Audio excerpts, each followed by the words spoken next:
Are you looking for more out of your life? Do you need ideas on how to start new businesses and how to move forward in your own personal life? Well, guess what? You have come to the right radio show. At You Can Overcome Anything podcast show, you will learn and hear from many people from all walks of life who are sharing their challenges, their stories, the habits, and the mind shifts they had to overcome to become who they are today. On top, you will get a chance to connect and see how you can overcome anything by networking and learning about your next move through this radio show. I present to you our great speakers at You Can Overcome Anything podcast show with your host, Cesar Espino.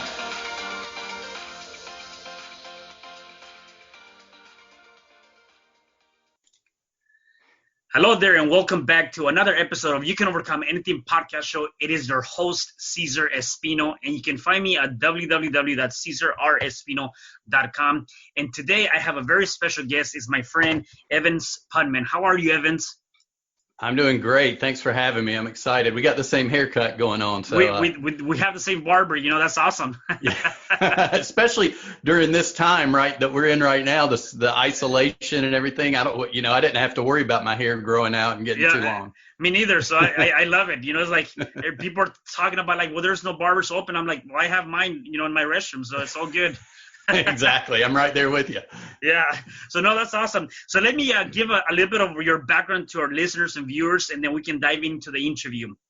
So Evans helps purpose-driven entrepreneurs and change makers create profitable, impact-focused online business which align with their core values, serve their ideal customer, and turn their mission into movements. His 7-figure podcast blueprint gives high-tech coaches, consultants, course creators, and other expert entrepreneurs a proven system to turn a podcast into an automated traffic, leads, and sales machine. Evan is also a host of the Infinite Impact Radio podcast and a creator of the Infinite Impact Method. Wow, that's amazing. So I definitely want to dive into that because I think, when people are in that space of either podcasting or in the space of coaching, people sometimes fear. The one thing that comes to mind is, how can I monetize? How can I grow? How can I get more of those leads, right? And so definitely that's something that I want to touch on. That before that, though, I want to know more about you in terms of where were you born, and just kind of give me a little bit of your upbringing. Yeah, I was born, as you can probably tell from my accent, a little bit in the South, so South Carolina, and I've lived here a lot, and I actually lived out your way for a couple of years out in California in the Los Angeles area. So when I was younger, I did a lot of, Nice. I was a little restless. I lived in North Carolina, I lived in Florida, I lived out in California. It was fun to get to see different parts of the country, but I just never really could get settled down. And one place where I live now in Charleston, South Carolina, which is right on the coast, great historic town. If you look into history, we have a beautiful, beautiful city, lots of great restaurants, got the beach, got just a great place to live, to raise a family. And I've lived here now, I think this is my third time. So this is my final. I've sort of planted roots here for good, but because I kept coming back, and I was like, you know what? Something was calling you back. Exactly. So it's a great place to live. Yeah, no, that's awesome. And one thing that I know about you, and I've been watching you, is like you seem to be very successful. You seem to have a lot of things already above your shoulders, right? And I want to take that step back a little bit, because a lot of times people only see that side of it. They don't see the things that might have happened in the past, or the things that got you to this place. And one of the things that you went through personally was you had a interesting story with your father attempting to murder your mother and yourself at 15 years of age. So I want to talk about that, and I want to understand that, because again, that is something huge to overcome, and to be able to come out of that and then become who you are now.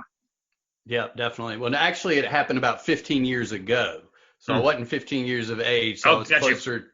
If I give away my age, I guess then I was in my 30s, right, when this happened. But but my upbringing, if you do go back to like 15 years of age, I had a discussion with somebody recently. I came from I guess upper middle class I didn't ever need anything, as far as food, shelter, anything like that. I wasn't spoiled, but I also wasn't wanting. The only thing that I didn't really have was a father that was connected in any kind of like emotional way with me. And, and what I learned as I got older and older, because one thing that you learn about the South that you always hear, there's always a lot of stories that families have. They have like a closet. I think everybody has this closet in their house where they keep these stories, and that story changes when it gets outside of their house. But my father had mental illness, what I discovered throughout his life. And as I got older, and it definitely affected me when I was younger, the non-support, the non-emotional. I mean, like at night he would come home, there was no conversation. He would show up at like my basketball games, but there was no like, hey, great game. No, the two of us shooting hoops outside together, none of that kind of stuff. And so it definitely affected me. And I think that sort of put me, I discussed how I was restless as I was younger. I was moving around. I always felt like I was looking for something and chasing something. And I actually had this, it's funny, I was watching something this morning with Michael Beckwith, who I'm not sure if you know who Michael Beckwith is. He's a spiritual guy out in California. I don't know a better way to describe him. I wish I could, but he was telling his story, and it reminded me a lot of mine, where he was doing all these things that were like a 180 degrees from where he is now. And it was similar to me. I was on a self-destructive path. I was just, wasn't really, I didn't take the job route. I always had the entrepreneur in me, I believe, because I tried to take regular jobs and always felt suffocated.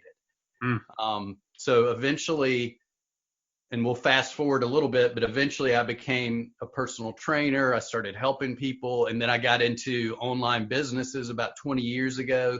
So it was during a transition, something just weird had happened, and this was when I moved back here for the last time, and I was moving back to Charleston, and so in transition, I just happened to go stay at my parents' house. And while I was there for a few days, that's when this happened. Like, at the time, my father had lost his business. He was, he was disconnected from reality sometimes, and sometimes he was okay. But like, I woke up one morning and to just this blood curdling scream of my name. And the first time, how you come out of, you don't know if you're dreaming or not. So then I heard it again, and then it was like my hair was standing up, and I knew it was real. So I jumped out of bed to run downstairs. I heard the door slam and a car go pulling off, and my mom, there's like this claw hammer laying there on the ground. And my mother said she was sitting there having breakfast when he came up from behind her and just told her, like we're talking right now, just totally plain, like I'm getting ready to kill you, then I'm going to go upstairs and kill our son, and then kill the cat. And she got up and screamed and like, I guess, brushed him back. And then when he heard my name, it sort of snapped him to reality. From that point forward, things just disintegrated with him and with us, to where he disowned me. I came out, he took me out of his will. He refused to have anything to do with me. And he ended up, just going down to this dark hole, and probably passed away, within a year, because it was just, he just was not, he wasn't there mentally. He had mental issues. And the thing is that, that you learn, if you've ever been through that, and for the people that are listening, what you learn is that, our systems out there are not equipped for these things. Like, when this happened, he gets, they ended up catching him. They took him for mental evaluation. He's able to just tell the doctors what they want to hear and just walk out the front door. And it's just like, what in the heck? And the thing that was sad is that I wanted him to be able to get the treatment that he needed, but without him being fully, engaged and compliant in doing that, they were just going to let him, go and do as he pleased, even though he needed to be in the hospital. So there was it was a big learning bulb, where my mom and I became really close. We had always been close. She always sort of sheltered me from a lot of this stuff. but it became where it almost flipped a little bit to where I became her support, and she became a little bit, I was more of her support than I ever had been before. It was almost like role reversal. But we became closer, we became better friends, to where it became not as much a a mother-son thing, but more of a friend thing. And so in the end, it was life-changing, but it was something that I don't look at as being something bad that happened to me. I look at it as almost like, hey, it was a gift that was given to me to change my outlook, change my life, and to begin to start helping and serving other people at a higher level. And that really got me taking me from being a personal trainer to and I was a basketball coach too at the time, to actually sort of stepping up and being somebody who wanted to serve first, and and that sort of put the light bulb on and gave me the inspiration. Instead of feeling like I wanted to, go out and make a lot of money, I wanted to go out and help people, and the money was the byproduct of the service. So it was really useful. It was really useful in a lot of ways, and it was really just something that I wouldn't wish on anybody, but at the same time, it was a big instigator for positive change in my life. So I can't look at it as something that was a horrible, bad thing that happened. And we all came out of it alive, except for, he passed away a year later, but my mom's still doing great. I'm still doing great. And it's just one of those things, like, you can overcome anything. So there you go. No, definitely. And there's a few things that I picked up from that I think are so critical. Before that, though, I want to ask, what were some things that you did to help you through that? Obviously, that's not something that might be that easy to overcome, right? Yet you did. And so what were some of the habits or the things that you were doing to help you overcome that challenge, that moment in life? Yeah, well, first, at first, like I said, my mother and I became closer, and we talked a lot more, and it got me to sort of uncover some of my feelings and speak them in ways that I didn't do before, because of the way I was brought up and because everything was sort of closed up. And so I became to speak more of my feelings, which that helped. But it was rough for a while. I mean, I had a lot of, bad moments and struggles. But then actually, this is at the time, probably about a year later, when I met my wife. At this time, I had not been married up until then. And turns out my wife and I actually went to high school together. She was a couple years younger than me. I dated her sister in high school a couple times, who was, I think, 1 year younger than me. So we didn't really know each other that well, but we had friends that knew, like a mutual friend that was like, between the two of you, you guys are like, you have to meet. So that changed. And I think because I went through this, it gave me the opportunity to where I was open to sharing and having somebody else in my life, where before I wasn't. So then, we probably within a year, we had our daughter, that's been just a huge blessing for me. And the other thing I'd share with people is that, if I wouldn't have gone through what I went through in the past, it wouldn't have given me like a roadmap for how not to be as a father. So now that is priority number one for me, is to be the best, supportive, most compassionate, loving father I can be for her. And so it's a lot different than, my upbringing. So between those things, those would be more, definitely helping. And then also getting into the entrepreneurial world, getting around other people. I met a group, I got into a coaching group with some people, and I finally met people who sort of felt like me when it came to business and about serving, about working for yourself, that you had a calling that was more than just going to a 9-to-5, that you were meant to do something to impact the world. And that getting in that group was really, really helpful. And then the last thing I'll mention is, from there, meeting these people, getting around that kind of tribe, which, leveled me up in so many ways. It also brought me to focus more on myself and start a morning routine that, included meditation, taking care of myself, doing gratitude, every morning. And as I discussed on a podcast too, it was during this time that I actually sat down and finally forgave my father. Even though he was not here to hear it, I was like, okay, it's time to just really focus on and like let that out. So I forgave him for everything. And then I also forgave myself for what I'd done in the past. And, because sometimes we beat ourselves up like, well, I've made all these great discoveries. I'm here now. Why did I screw it up so much before I got here? And it's like, well, if you wouldn't have screwed it up then, you probably wouldn't have gotten here. So you got to give yourself some grace and forgiveness too. Yeah, no, I love that. And the things that you had mentioned earlier, from pain, and when you see it from that perspective, from pain became a purpose, became an idea, became something that you are now doing. And I love what you mentioned. You said the gift of giving, that was given to you. So instead of you seeing that as something so much as a negative aspect or maybe a failure in your life, it was a gift given to you. And so to me, when I think of that, is I believe that it comes down to a couple of things. Number one is being able to start seeing things from a different perspective, with a different lens, and really seeing it with a different mindset, right? And so I want to touch on that in a little bit. And then the second thing you talked about is serving first. And a lot of times, even on the entrepreneurial journey, when you begin, is mostly about me, and you forget about everybody else instead of serving other people. So, I think that's critical. Zig Ziglar said, if you give everyone what they want, then you will get whatever you want, right? So you're serving first, and you're going to get in return all that you want. So yes. the gift of giving, to be given to you, is a mindset. It's a different type of mindset. So how critical is that for you to have that positive mindset, to focus on your mind, to put the right programs into your mind, to really just embrace a different aspect of life?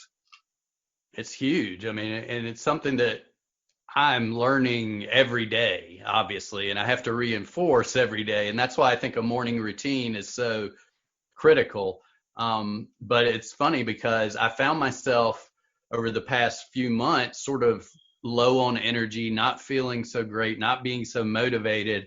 And I was trying to be like, the time we're talking now, you and I are discussing, we're sort of coming out of the lockdowns. Yep. We've had, the police things happening, the Black Lives Matter movement, all these things, like all these huge changes in not just our lives individually, but in the whole world. I mean, worldwide, things are like going crazy. So not crazy in a bad way, but I mean, just change crazy. Mm-hmm. And I think that sort of brought me sort of down a little bit. And I was reading something and listening to a podcast. And this is what I do, is I always try to read something spiritual in the morning, listen to something uplifting and learn, not necessarily business wise, but more personal development wise. And I heard that, and it was literally probably about 3 weeks ago when I heard that, and they were talking about the gift that you're given, and looking at things as a gift and being willing to receive them, even if they don't feel like it's something great that's happening. It's still a gift, and you have the decision to decide how you're going to receive that gift. Am I going to receive it by shrinking in and complaining and moaning and groaning, or am I going to look at it in a different way and be like, hey, maybe this is given to me because I need to go a different direction than I'm going. Maybe I need to find a way around what I'm doing. And I think that when I did that, it sort of changed my mindset totally over the past few weeks, and things started. The amazing thing is that when I accepted that and I said, I'm open to receiving this gift and using it in a positive manner, things started happening. You and I, before we jumped on, we were discussing something that I was doing. That person came to me, reached out to me out of the blue and was like, hey, I've got this thing. Would you like to do this? And I'm like, yes. Then I had something else happen that was like, boom, perfect. It was like all these little breadcrumbs were being dropped. And if I wouldn't have gotten myself into that positive mindset, I would have missed all those signs and signals. I would have been likely to say maybe no, or let me think about it. Instead, I was just like, yes, I want to do this. Yes. And it's been a game changer. So it's huge. It's definitely huge. I love that. And I think that a lot of the foundation is really continually working on your mind. I think that's something that we all need to do, whether you're an entrepreneur or not. It doesn't matter. That's one of the biggest foundations. And I always said that the biggest asset you have is that which is between your 2 ears, which is your mind. And so when you empower your mind, you can empower your life. So yeah. I want to talk about your entrepreneurial journey, right? You've done a lot of great things in your journey. And one thing that I'm very fascinated by is your podcast, and how you were able to grow that podcast to like literally a seven-figure, a business, right? So let's talk about that journey. How do you get involved with that? And then give me more of how the ideas came about in creating what you've created. Well, it's funny is because here is a great story about a gift being given to me, because at the time when that whole part of my journey started, I was working as a consultant, like a freelance marketing strategist consultant, helping people. And I was doing really well, but I was working a lot of hours. And as I look back on it now, I was like, okay, I wasn't giving a lot of my energy and presence to my family like I really wanted to. So I started getting burnt out. I started getting tired. But at the same time, my wife, who had been working, she was managing a nice restaurant at night. I was working in the day. We were raising our young daughter. It was really tiring and we weren't connecting. So I was like, hey, I'm making enough money now. Why don't you come home? Within a week, because I had been lazy with filling my pipeline, I don't know what happened, but the universe just came in and said, sorry, I lost every client except for one. And that one was giving me like about $200 a week. Wow. So that was not going to pay our bills. Yeah. So I sort of got a little stressed out when it all sort of hit me. And then the next day I woke up, I was like, you know what? I've been able to go out and find clients before. Just go out, be positive, go do it.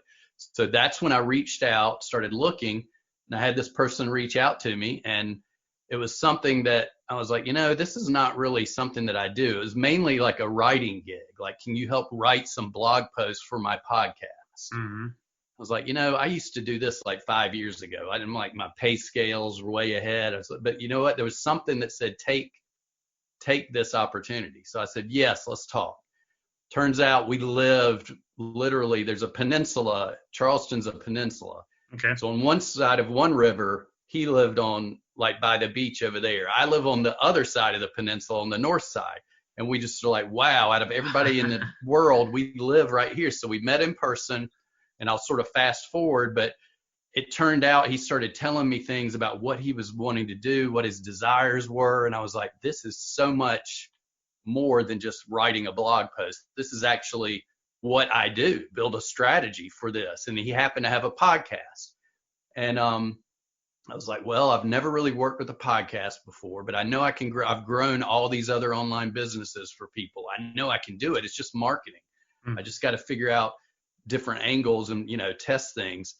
And we jumped in and started working together. And within like the first 3 months, we grew that to 75,000 listeners, averaging a month. And then within another 6 months, we gotten it to 150,000 plus. Wow. And all along, I was just, I was taking action, trying new things. He was a great host, so I can't give it. He was the podcast host. I was sort of the guy behind the curtain running the strategy, the marketing strategy, the sales strategy. And he connected well. He was really focused, and he became more than just somebody I was working with. He became a mentor of mine, because I watched how he was so giving and serve first. And, in the past, I'd had a lot of businesses that never really grew over a certain point. I couldn't get over the hump. And it was like what you said, I was really focused more on the hour, the dollar, those types of things. He was focused on, I'm giving everybody as much value as I can to help them, achieve something. And I saw something for the first time. I was working with a client that was very impact focused, very serve first focused. So we took that. We ended up building a complete system that generated leads through that podcast. And the thing that was great working with him is we had ideas. We would just try them. Mm-hmm. We didn't care if they failed or not. We just let's just try it. And we try it. And we failed a lot of times. But then when things worked, we would just keep going and going. And we created a new opportunity for capturing leads and cultivating those leads into customers so that he didn't even have to sell. Because when we tried to sell through the podcast, it didn't work. All he focused on was getting great guests, doing great interviews, providing immense value to the listeners. And then we let the system do the rest. And, within the first 12 months, we realized we haven't used any paid ads. We didn't use anything like that. The podcast itself took us from 0 to $500,000 in digital course sales that first 12 months. And then it was from there where it continued to grow. And eventually I left to go do my own thing. And he decided he wanted to go do something else. But because of what we had actually created a scalable, sellable business that he had people approach him and say, would you sell this to me? Because they saw the potential in it, because we had built a list, and that list had cultivated into our best buyers. So they were like, guys, you guys have an audience. You guys have a list. We want to buy that. And so they offered him a nice sum of money to buy it. And he actually, the funny thing I'll tell you is that this guy is so cool. He's a multimillionaire. He's a great guy, retired when he was like 46.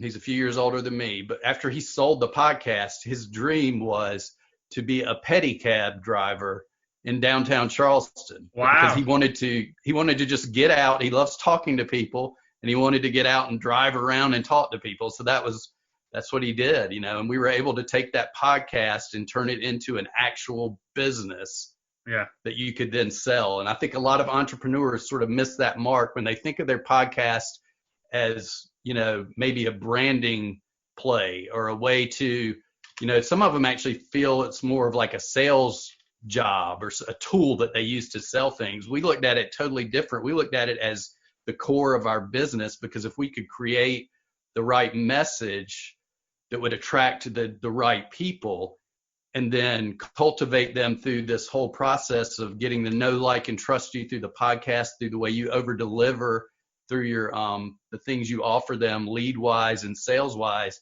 that they became like lifetime customers that stuck around with us. And a lot of them became like, we're the kind of fans and customers that would go out and promote for you and tell other people about you. So it just turned into an amazing experience. And if you look back at it again, look at how it all happened. Yeah. Something like, it could have been a disaster where I could have just gone into shutdown mode and we would have never connected. But because at the time, and it really, I mean, I'm giving myself a little high five here, but at the time I was more about like, oh my gosh, I need to go find another client because I got to get some more income coming in. But, right.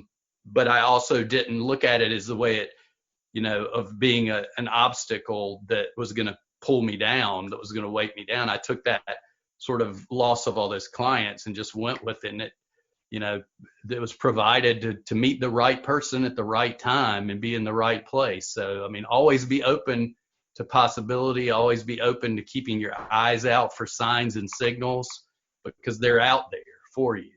Yeah. No, I love that. And I love that story. And just, again, looking back to, even your experience with your dad, this experience here, you lose it all. Your wife leaves her job. You had all these clients, and all of a sudden you lose everything. And again, overcoming that's again a true testament of overcoming something. And part of that, it was the fact that you continue to be persistent, right? And I think that in this business of an entrepreneurship, you gotta continue to be persistent, even on the very down moments, and coming up with ideas, right? Like just throwing as many ideas out, and whatever's gonna stick, you stick with that, and you continue to do it. Like Edison, all those different people that failed so many different times, they just didn't give up on that first failure. They continued to do it, and that was one of the things that you did. The other thing that I like is, and I want to get your take on this. Except your friend here, he decided to start driving because that was fulfilling for him. That became that success for him. So how do you define success? Because a lot of people want to measure success based on monetary value. Clearly, that I don't think that's the case. Even with your friend, he didn't do that, right? I mean, he had all the money in the world. He didn't have to go do that. Yet his success or his idea was probably, hey, let me just go drive around, and do that. Yeah. So how do you define success? It's funny because it goes back to my father again. If we look at it, I was so against being in business per se and making a lot of money, because at the time I sort of connected that to him and the way that happened. So now that I've sort of detached that and I see so many, and I'm blessed to be around so many people like my past business partner. I mean, because at first I was hired, we eventually became business partners, but he became a mentor. And then I would see through the podcast, the people that he knew, some of them I connected with and the way they served first. And then I got into these coaching programs, Russell Brunson's coaching program, and met so many other great entrepreneurs who did that. And I really look at it as the people that you change their lives is the success. And that's one of the reasons that I came up with Infinite Impact Radio, is because I wanted to share successes of other people, because I knew that everybody has a voice. And if people can hear the success stories of other people and see that ripple effect that they're having, then they will sort of get the courage to be like, you know what, I've got something in me that needs to be shared. I have a gift that needs to come out there. And a lot of times, and that, if you step back just a step further, I think the first time I really became like, I connected the dots between entrepreneurs and changing people's lives was the first time that my business partner and I went to Funnel Hacking Live. That was Russell Brunson's ClickFunnels event. And every person on stage that came out there were, you know, these were multi-million-dollar entrepreneurs. And all they talked about was the tribe that they had built and the people's lives they had changed, that they had created movements. And these movements of people, it had totally changed, you know, their lives, and then changed the lives of those people that they know, their families. And it just keeps going in the ripple and the ripple. And that's when it sort of hit me. And that became the point where I started saying, you know what, it's time for me to sort of separate myself from this really successful thing we've created and go my own way, because that was his mission and his movement and his people that he wanted to change lives of. And I was like, if I can take what I learned from there and go out and share it and give people the opportunity to change other people's lives, then that inspired, that gave me the inspiration and makes me feel successful. Somebody actually asked me, they were like, well, are you shooting for a 2 Comma Club award, which is, you know, the award they give away at ClickFunnels if you get $1 million in your funnel. And I told them, I mean, without even thinking about it, I mean, I'm being 100% authentic. I was like, no, I'm hoping I can get 100 people their 2 Comma Club awards. Because I know, and it's something you mentioned earlier, actually, if you can serve and help these other people, it's going to come back to you. And I've seen it in the past. The seed was planted when I was a personal trainer and started changing people's lives, and I could see it in their eyes and the way their whole family life and everything changed as they got healthier mentally and physically. And now I've just sort of taken that, what I learned back then, and put it into business. And it's like, okay, if I can focus on that, that's what's going to make me feel successful, feel inspired, and keep me going every day, knowing that there's somebody out there that I can help. Yeah. I love that. And one thing that you mentioned is Russell Brunson's network and community. I believe a lot on those kind of communities, just because I feel like you find many different people that kind of have the same purpose or the same mission as you. And, you know, at the end of the day, they want to be able to help out and kind of just create ventures with you. What will be your message when it comes down to, you know, that phrase, the average 5? That, you know, the average 5 that you hang around with, you so become that. What is your message on that? Yeah, I agree with it 100%. And it's funny because I actually heard somebody discussing that this morning before we jumped on the podcast.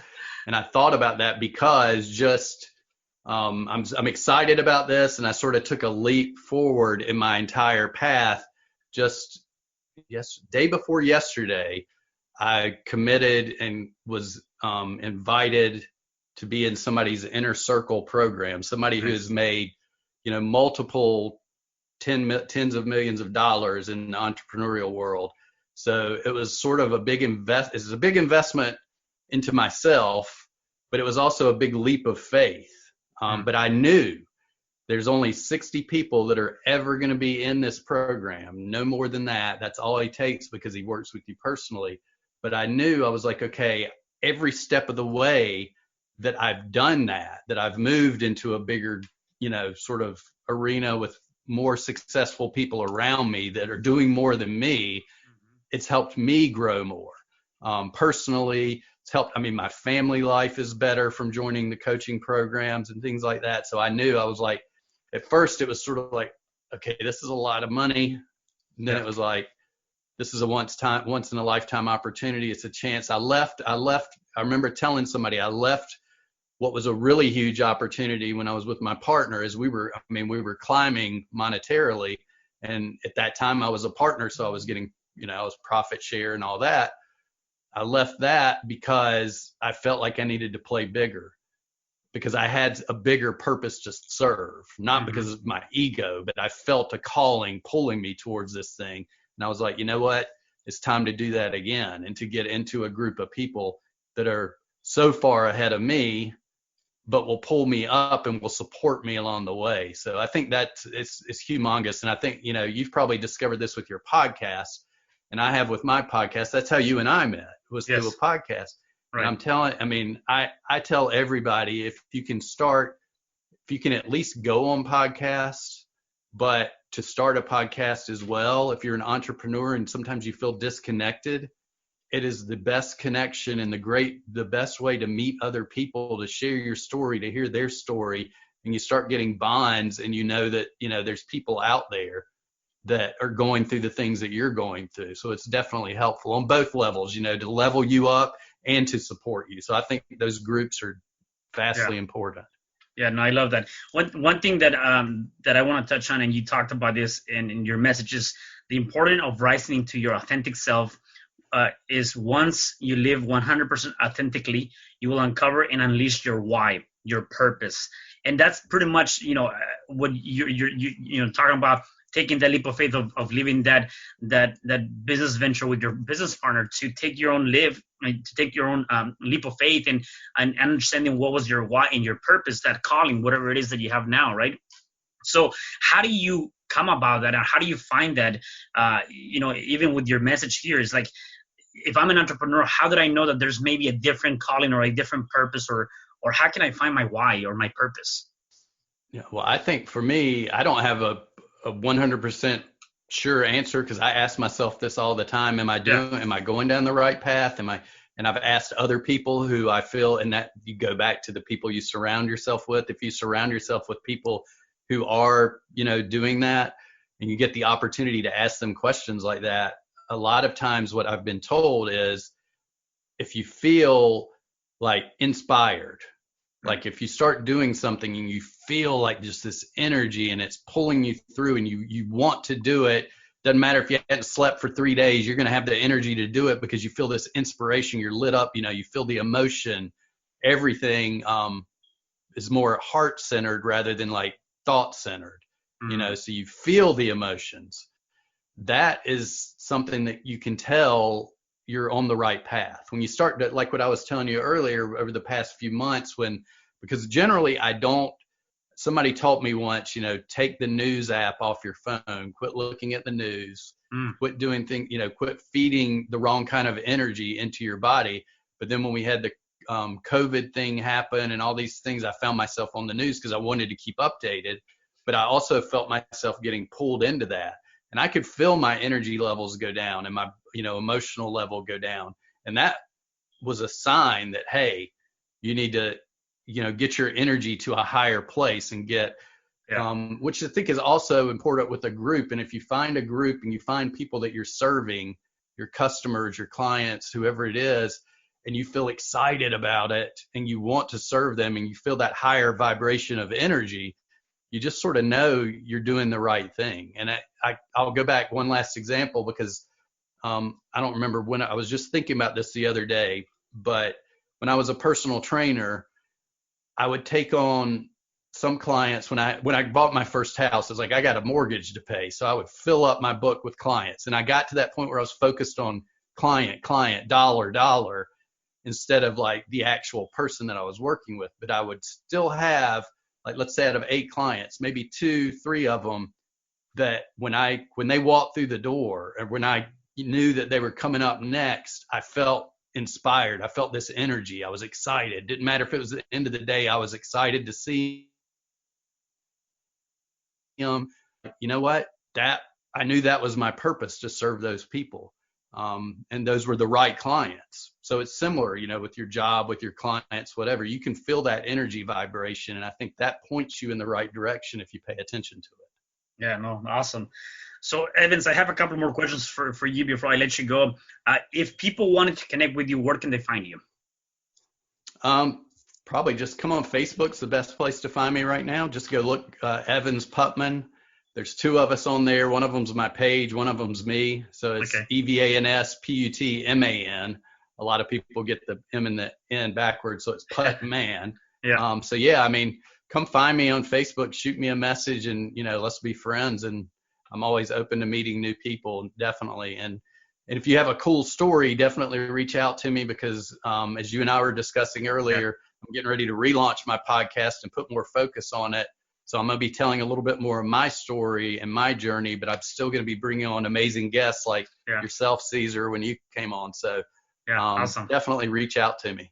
Yeah, that's awesome. And then talking about your program, your 5 steps to create predictable podcast profits on AutoPilot. You want to touch a little bit on that and how you help other entrepreneurs? Sure. Well, as you and I'm a firm believer in podcasts, for one, not just because of the networking, not just because of the audience building, but I believe it's an amazing way to get your message out there, your message that you have inside you, your gift, to the people that need to hear it. So if I created that document that you're talking about. It's actually a downloadable document, and it's a perfect place to start. I was just looking down to make sure I got the right address, but if they go to podcastsalesfunnels.com/steps, so it's podcastsalesfunnels.com/steps, you can download that. And what that is that gives you the 5 steps that we used, part of our system that we used to quickly get to $500,000 that first year without ads, and then to turn that into a 7-figure business. So I explained too a little bit about the mindset, about why you should focus on monetizing your podcast, how you need to use the right messaging to attract the right ideal clients and customers so that you are at the right vibrational energy level. And when you attract these right people and you over deliver and serve them in the right way, they become lifelong fans and lifelong customers. So you don't have to get on that treadmill of constantly trying to find another sale. You can just serve. So that's all sort of laid out in that freebie. So awesome. Well, thank you for that. That's awesome. And then you've given us a lot of great tips. So hopefully I can get one more out of you. And let's say that some of our listeners or viewers are going through some sort of challenge in their life right now. What would be one advice that you can give them that they can start putting in practice to overcome that challenge? Oh gosh, I would say probably the biggest thing for me is, besides the entire morning routine, is just, find a place to get quiet and meditate. Even if it's just 5 minutes a day, just quiet your mind in any way you can, because you will get direction. And I'm not going to say it comes from this religious belief or that religious belief or whatever.